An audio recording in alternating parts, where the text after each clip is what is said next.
Devocionais a Bíblia toda em um ano. Hoje, Salmos 102 a 104.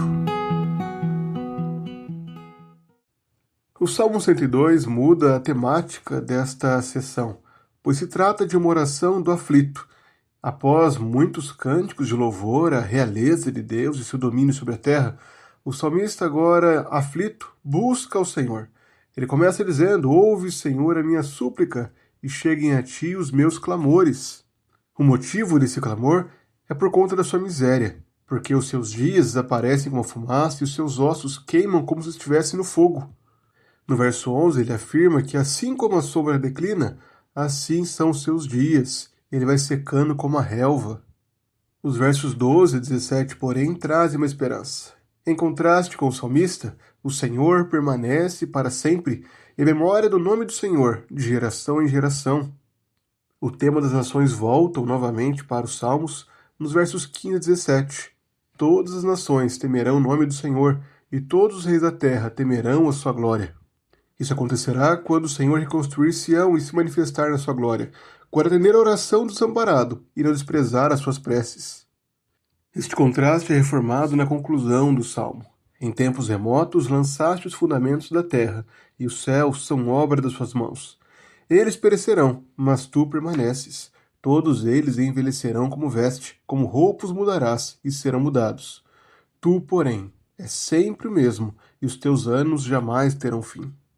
Este salmo possivelmente foi composto no período do exílio, quando havia um grande desejo pela restauração de Sião, de Jerusalém, pela recuperação e pela restauração do povo de Deus na Terra Prometida. Mas o retorno à Terra Prometida, na época de Esdras, Neemias, a partir do decreto de Ciro, não trouxe plena satisfação. A satisfação que o salmista buscava nessa oração só é perfeitamente atingida na pessoa de Cristo. Inclusive, esse salmo é aplicado a Cristo diretamente em Hebreus capítulo 1, quando o autor, escrevendo aos Hebreus, declara a eternidade de Cristo, de que Cristo é aquele que firmou os céus e que lançou o fundamento da terra, e eles perecerão, mas o Senhor permanece para sempre. Os teus dias jamais terão fim. Desta forma, em meio às aflições da vida, enquanto lutamos contra o pecado nesse mundo, podemos ter a convicção de que o nosso Deus é eterno e que o nosso sofrimento é passageiro, e por isso vivermos confiando nele, sabendo que o sofrimento presente em nada se compara com a glória que há de vir, a glória eterna que ele garante aos seus santos que creem na obra de Cristo. O Salmo 103 convoca novamente a cada um e a toda a humanidade a louvar ao Senhor. Ele começa com o chamado para bendizer ao Senhor. Bendiga minha alma o Senhor, e tudo que há em mim bendiga o seu santo nome. Bendiga minha alma o Senhor, e não se esqueça de nenhum só de seus benefícios. Em seguida, ele declara os motivos pessoais para isso, pois o Senhor é quem perdoa as iniquidades, quem cura todas as enfermidades, quem da cova redime a sua vida e quem coroa você de graça e misericórdia. É ele quem enche de bens a sua vida, de modo que a sua mocidade se renova como a da águia.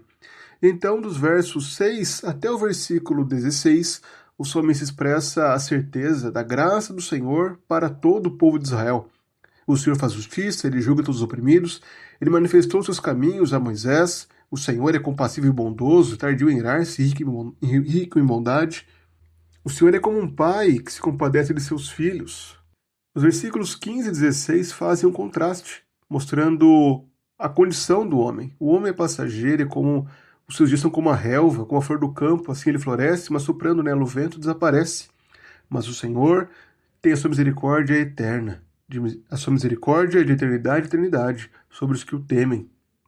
Diante de tudo isso, o salmista conclui, convocando a todos para louvarem o Senhor.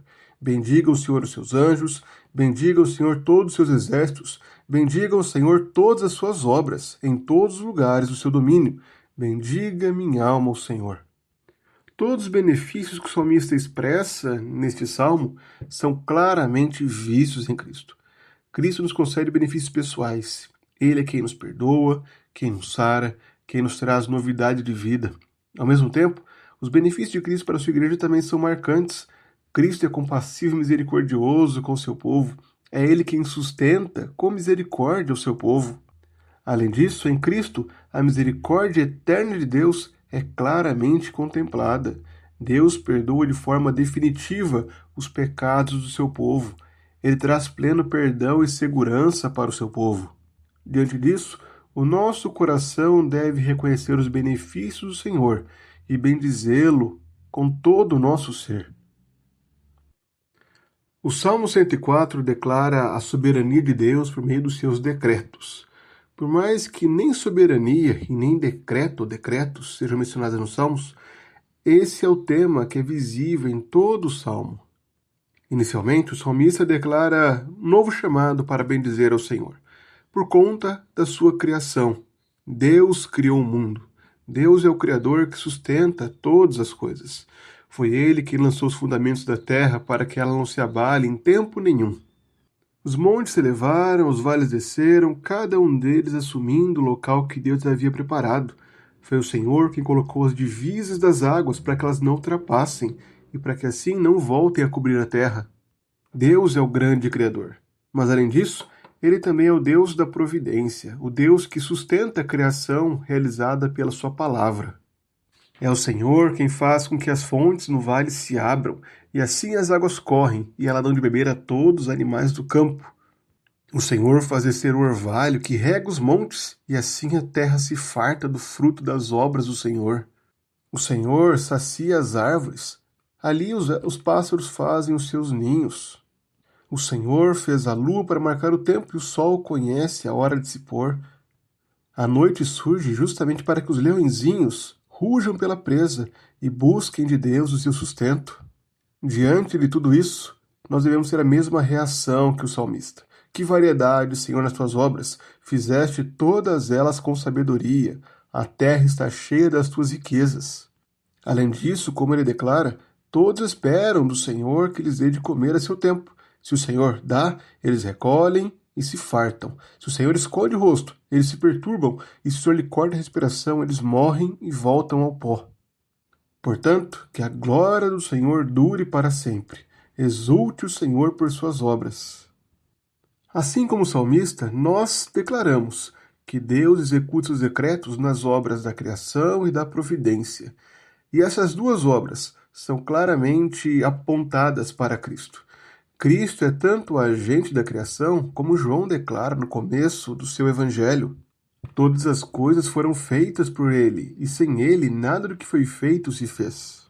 Cristo é o agente da criação, e da mesma forma, como Paulo afirma nas suas cartas em Colossenses, e como também o autor Hebreus afirma no início da sua carta, o Filho sustenta todas as coisas pela sua palavra poderosa.